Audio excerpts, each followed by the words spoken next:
গাজায় ৫ বছরের যুদ্ধবিরতির প্রস্তাবে সম্মত হয়েছে ফিলিস্তিনি সংগঠন হামাস। নাম প্রকাশ না করার শর্তে হামাসের একজন কর্মকর্তা বলেন, সব জিম্মির মুক্তির বিনিময়ে হামাস ৫ বছরের যুদ্ধবিরতির জন্য প্রস্তুত। এ অবস্থায় মিশরের রাজধানী কায়রোতে মধ্যস্থতাকারীদের সঙ্গে হামাসের একটি প্রতিনিধি দলের বৈঠকে বসার কথাও রয়েছে। এর আগে ১০ জন জীবিত জিম্মির মুক্তির বিনিময়ে গাজায় ৪৫ দিনের যুদ্ধবিরতির প্রস্তাব রেখেছিল ইসরায়েল, যা গত ১৭ এপ্রিল নাকচ করে দেয় হামাস। হামাস বরাবরই বলে আসছে, যুদ্ধবিরতির কোনো সাময়িক চুক্তিতে তারা আর সায় দেবে না। পরবর্তী যুদ্ধবিরতি চুক্তিতে অবশ্যই ইসরায়েলের গণহত্যার অবসান, গাজা থেকে ইসরায়েলি বাহিনীর পূর্ণ প্রত্যাহারের নিশ্চয়তা থাকতে হবে।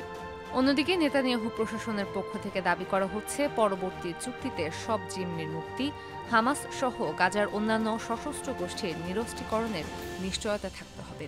তবে নিরস্ত্রীকরণের দাবি মানতে এরই মধ্যে অসম্মতি জানিয়ে দিয়েছে হামাস।